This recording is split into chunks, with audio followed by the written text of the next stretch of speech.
We're now joined by Sam Kahn, theathletic.com. And Sam, obviously, I was going to ask you about some of what you've been doing, that pretty cool series about general managers, et cetera. But obviously, the breaking news from earlier today, we knew about the incident. You wrote about it as well with Mack and Michael Trigg and Jared Anderson and company. And then this today is there. And whatever happens with Mack in the future, this is a very bad day for Mack Rhoades and yet another one for Baylor University.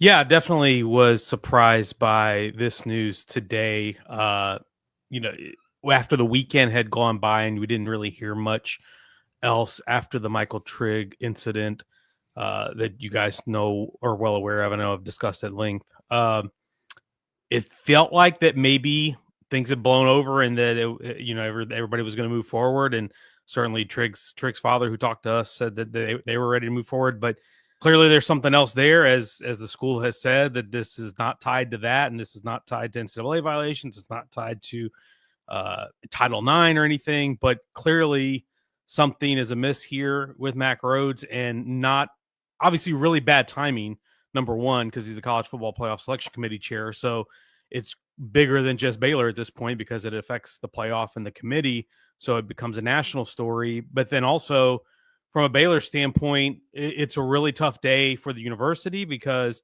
you got a football program that has obviously been a little bit spinning its wheels the last few years, and trying to get that back going. And when we're still, I guess, trying to suss out what the future is for Dave Aranda and that staff, and for Mack Rhoades, who's been a really long tenured administrator and really done it at a high level in college athletics, being an AD at Akron, at Houston, at Missouri, and at Baylor now. And I think safe to say one of the more respected ADs in the country, definitely one of the most respected in the Big 12. His voice and opinion carried a lot of weight in that conference when they were in conference meetings with athletic directors and presidents and chancellors and Commissioner Brett Yormark. So definitely bad day for the university all around, tough day for Mack Rhoades, and whatever's going on with Mack, I hope it gets rectified. But yeah, it's not a great situation. Sam, would you lean towards this is bad for Dave Aranda or good for Dave Aranda, or indifferent? It's so hard to say, because the question is will Baylor still make a move if Mack is not in the chair? And clearly, I mean, we're only a few weeks away from the end of the season. And so you don't imagine that he's going to be back in time to make an end of season decision on Dave Aranda. And we know that he's already had to do this after the 2023 season when they went 3-9 and Dave went into his office and the day of the West Virginia game and pitched to keep his job. And then ultimately they ended up selling Mack and school leadership on keeping him. But that's the big question to me, is how does this impact Dave Aranda and the football program's future? And if the school does decide to move, who leads the search? Is it the co-interim ADs at this moment? Is it higher than that? Is it presidential? I assume they're going to use the search firm to some degree. Who are they going to lean on? Because the person that you depend on in that situation, typically the person who has the short list, is the AD, who's not in the chair right now. So I don't know if it's good or bad. I will tell you what is good and what is bad for Dave Aranda. What is good is winning football games. What is bad is not winning football games. And how he finishes this season, I think, is going to matter. But to some degree, and you guys know this better than I do because you guys are there on the ground in Waco and you know the pulse of this fan base, I get the sense that the fan base is not in great shape in terms of wanting to bring him back. But, I mean, that could just be your online fans. I don't know. I don't know how the high-level donors feel about it. But they've got to finish really, really strong, I think, for him to have a shot to stay here for another year. I agree with you on the fan base. So we mentioned that there is such a massive disconnect, even if things had stayed the way they are. Apathy is what their problem is. Right now. In many ways. And I don't know how that's ever going to be fixed, whether it's a new AD or if a football coach or if they win or not. There's just a huge disconnect. And it's throughout the athletic department and also the fan base. So it's more than just Mack Rhoades or whoever is the AD. Craig, you want to thank you, Sam, for waiting, by the way, because obviously we had to get through quite a bit of that. Craig, you want to get to Sam with something else? We'll start talking about the week of college football. Sam, why is Indiana ahead of Texas A&M? Well, Mack had some explanations for that the other day. No, Yeah, right. yeah, it's here's what I'm gonna. I'm not gonna be like super hot takey on this. I don't think it matters that much, to be Same. quite honest with you. Like, it really doesn't. Like, I guess it matters if you're going to get a top 4 seed, but we're talking about 2 teams who are in position to get a first round bye. So does it really matter? I guess in the way that it matters is who do you play in the first round and who do you see in the next bracket? That's where it matters. But does it really make a difference if Indiana's ahead of Texas A&M and one's 2 and one's 3? I don't think it makes that big of a difference. I think they're both really good teams. I can see the case for A&M. I can see the case for Indiana. If you told me if they played today who I think the better team would be or who would win head to head, I'd put my money on A&M. I just think they're a little bit more explosive offensively. So that's who I would. I think maybe the level of athlete across the board just a little bit higher. Not to disparage Indiana. I think Indiana's got a tremendous team, and you've seen what they've done. But I think A&M would be the favorite if they were to meet on a neutral field today. But that's not how the committee makes their decision. The committee makes their decision based on what has happened and what we have seen, not, hey, these 2 teams meet on neutral field. That's like Lane Kiffin made that argument the other day of we should have Vegas do this and all this. That's not how it's done. No. If we were doing that, we wouldn't even play the damn games. Like, it's Hey, man, grade on what you have seen and what their resume is and how good they look. That's how we're grading it. We're not predicting what's going to happen if they meet. Hey, man, if it's up to some people in the media, they would use blue chip ratio, apparently, to decide spots in the college football playoff rankings. So, yeah, it's just, everybody's got an opinion. I'm with you, though. I don't think it's that big of a deal, and it's going to work itself out because A&M's either going to win out or they're not, and Indiana's either going to win out or they're not. And if they do or they don't, then we'll have that to take. But I get it because I think this is still so new for Indiana and so exciting. And I remember what it's like when your team's involved in this and, like, you are upset about one spot because it could be the difference in playing this team or that team. And for A&M, I mean, they've been kind of loose, but this is as much as involved as they've been in the heat of the playoff and feeling this good about things as they've ever been. So I can understand the spirit behind it to some degree, but it does feel a little premature at this point. Yeah, I mean, if they win, take care of their business, then it's not going to really matter. Like, if they go 12-0, and I know that people are going to be critical about their schedule because they played most of the bottom half SEC teams and they've caught some breaks, but if they go 12-0, like 12-0 is 12-0, boss. Like, that's probably a top 2 team if you finish 12-0. But even if it's not, if all 3 of those teams end up, well, I guess they can't end up undefeated because Indiana and Ohio State would play in the Big Ten championship.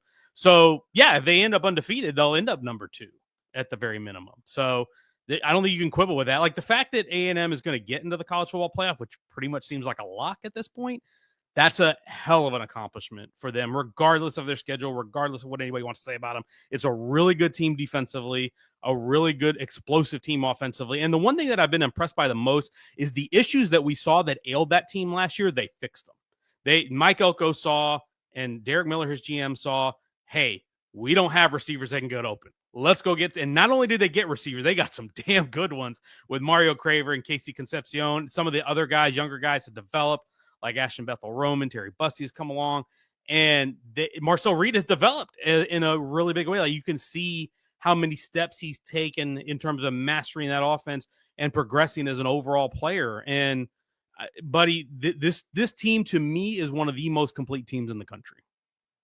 Sam, I think that Mike Elko can be a kind of a beacon for a lot of coaches that he didn't sit there and go like, oh, we like our guys, we want them to develop, like, you know, we've seen this, or like, no, like, you know, everything's fine. It was just the scheme we weren't doing right. Like, it's what he did at Duke when he got there. It's how he approached the A&M defense when he first got there. I'm sure he did it at Notre Dame, you know, everywhere else he's been, where he just takes a frank look at everything and says, okay, where are the potholes in this road? And we're going to fill those things, and we're going to fill them as fast as we can. Mm-hmm. I think not realistically looking at who your roster is why James Franklin is fired right now. Yeah, so every coach is different. Some coaches take the approach of, I get a job, let's rip it all down to the studs and let's rebuild, and we're going to suck for a little while. Mike Elko didn't take that approach. He's like, hey, they hired me because they just fired a guy and gave him $75+ million to walk, so they want results right away. And he knew that. And they decided, there was a decent amount of talent on the roster, not as much as we thought. When you talk about that 2022 recruiting class, I think only 6 of those guys are still on the roster out of 30 that signed. So the cupboard was not as full as you think, but there still were good players, as we see. Marshall Reed is one of those guys. DJ Hicks, the defensive lineman, is one of those guys. There's a lot of players still. Le'Veon Moss is one of those guys. There's a lot of the guys in this roster that were there. So he had a good, solid baseline of talent to start from. And then it was just a matter of plugging the holes. But the thing that he brought, and we talked about this a lot last year, the thing that he brought that they were missing as a program was discipline and organization. He brought in some type of accountability to players that if you show up late for a meeting, you're not going to be allowed in the meeting and you're going to have consequences. That wasn't going on there before he got there. There was a lot of guys just being able to do whatever they wanted to do. And if you were a big time player, you still got to play on Saturday. And Mike put a stop to that really quickly. So that got everybody on the same page from a player personnel standpoint. And then it was a matter of just upgrading the talent. They had a really good season last year, but then they faltered down the stretch. And then you figured out where your issues were. They, of course, made the shrewd change, or he made the shrewd change to go ahead and take over defensive play calling, which I think was really smart because he's really good at it. And then you just build from there. And they had a very good strategy in the portal. They didn't overdo it. They didn't go get 20 guys in the portal. They got like a dozen. And they made sure they were impact guys. And, oh, by the way, the guys they got in the first portal cycle, about 9 of those guys are still on the roster. They got a lot of multi-year guys that were not one and out. They were not one and done types. They were, hey, we're going to come here. Like Des Ricks is a perfect example of one of those guys. Marcus Radcliffe is a perfect example of one of those guys, of guys who came in and made Cassius Howell, one of the sack leader on the team, one of the best defensive ends in the country. He was not a starter last year. He was a rotational player, maybe a spot starter, or played a role, but he was not a play 60 snaps a game guy. But he was a guy they took from Bowling Green, someone they had familiarity with, and he kind of sits there and develops, decides to come back for another year, and now he's taken off. And that type of approach to the roster really helped. And when you combine that with the discipline, the organization, the accountability that they have brought, and what they have on their staff, I think they have a really good staff. You have what you have, and you have one of the best teams in the country. Sam, one more thing on the Big 12. Obviously, the huge weekend in Lubbock with Tech and BYU, and Tech flexed their muscles again, and they did it in a way we have rarely ever seen. But we've known the defense was at a very high level, and they were able to kind of just swallow up BYU, and they just look good, and they have a lot of momentum. There's UCF next year. Thoughts about just the entire weekend for Texas Tech and Lubbock? Yeah, a big moment for them, obviously. That was kind of the prove-it game in some ways because, you know, if they don't win that, then their Big 12 title game hopes are kind of become murky at that point. And then you start asking, wow, you spent all this money and you still didn't make the Big 12 title game. But now, and not to overlook UCF or West Virginia, they still got to win those games and they still got to avoid the letdown there. But if you go look at their schedule and what they have done in the Big 12, when they've had a healthy starting quarterback, a healthy Baron Morton, they have beaten every one of those Big 12 teams by 20 plus. And that's pretty impressive. That's domination of the conference. And the plan paid off. The strategy paid off. People want to say they overpaid and they did all this. And, well, why'd you give David Bailey $2 million? And why'd you spend $7 million on defensive line? Well, guess what? This is why you did it. So you could put yourself in this position, because there are not really offensive lines in this conference that are equipped to handle that on a consistent basis. And so they have done it. It has worked out. They've got to try to limp to the finish and keep Baron Morton as healthy as they can with his hairline fracture or whatever he's got going on. But regardless of, to me, regardless of what happens from this point, I think it was worth it. I think it was a success. I think it was worth it. You put yourself in the position to do something that you've never done. Whatever happens from here, like if Baron Morton gets hurt and they don't make it, I mean, it stinks. But I mean, how can you be critical of that? It's kind of a hard situation when you lose 2 quarterbacks. So I think what they tried to do and what they set out to do, they did. Now it's just a matter of, can they finish it? Go ahead, Craig. So 2 mega showdowns this week in the SEC, Sam, and teams that we all follow very closely. If you were to pick where the upset happens, if there were to only be one upset, does it happen with Oklahoma in Tuscaloosa, or does it happen with Texas in Athens? I would pick Texas and Athens, just because John Mateer hasn't really gotten all the way back, in my opinion, from since he's got that hand surgery, hasn't quite been himself. And Alabama, I just think, is more talented overall than that team. Georgia and Texas, from a talent standpoint, I think they're much more even. And Texas, even though they have not played to the level for most of the season, Sam Houston and Vanderbilt, really the only games that I thought that they played to their full potential or close to it. They still have the talent level that I think they can go in there and get an upset. And Georgia has been not a typical Georgia defense where they have shut you down and shut you out and really, yeah, they still got really good players. And they're still really physical, and they've got a really good quarterback. I think Hunter Stockton's really good. And I think offensively, they've been much more dynamic than they have been in the past. But if I were to take one out of those two, I would take Texas. I think that one's going to be much tighter than the Alabama-Oklahoma game. How many fake Yinzers, Pitt fans, will there be this weekend to take Notre Dame out? Isn't there always a fan base or a pocket of college football fandom that is rooting against Notre Dame regardless who the opponent is? Yeah. This week, I think there's going to be a lot of people that are Pitt fans and love Pat Narduzzi and hope Desmond Reed plays and all those things, because there are, I think, other than, I think issue A with angry college fan bases was A&M, like we talked about, somehow feeling snubbed by being third, like they'd been there before. And then anybody who's mad that Notre Dame lost their two best opponents and is in the playoff right now. Mario Cristobal and Brent Key are probably the biggest Pitt fans, right? Yeah, absolutely. Can we get a hail to Pitt in the postgame if that upset happens from one of those two guys? But yeah, no, I mean, Miami, I think, has a real case, a real argument, because they actually beat Notre Dame head-to-head. And I will say that I'm very fascinated by this trend that we've seen lately in the college football playoff rankings, that we just forget that the week one happened. It's as if that game didn't exist anymore. That's not to say that Notre Dame doesn't deserve credit, because I thought they did acquit themselves really well in that game. They had a freshman quarterback going on the road against that defensive line. That was a hard thing to ask, and I thought C.J. Carr did well. I think what really hurt them in that game was Mike Denbrock got away from the run game a little bit, and they called so many RPOs, and I think C.J. probably wasn't handing the ball off enough to Jeremiah Love and Jadarian Price, and so that came back to bite him a little bit. And then the A&M game, I mean, that was just one of those games that goes the way it goes, but I understand why people think Notre Dame is a top 10 team, and I don't know that I necessarily want to argue with that, but the idea that you should be ranked lower because your loss is more recent.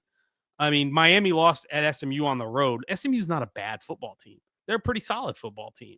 The Louisville loss was bad. I know they had the 4 turnovers and Carson Beck threw the ball over a yard to the other team, but I just don't get why we feel like we just overlook what happened in week one. The same thing to some degree happens with Alabama, who I do think, again, is one of the best teams in the country, but it's almost like the Florida State game didn't exist. Like we're talking about, hey, this could be the best team in the country. Like that game did happen. Like we should look at the whole body of work. So I understand why Miami would have a beef with their ranking as compared to Notre Dame, and why the ACC, they put out their little graphic, their blind resume, which I really appreciated, to compare the resumes. And so you can go at it as long as you want, but I thought it was astute, and I thought it was interesting, and I think Miami has a case. Sam, great stuff as always. Thank you very much for being a part of the show today. Appreciate it. Sam, con time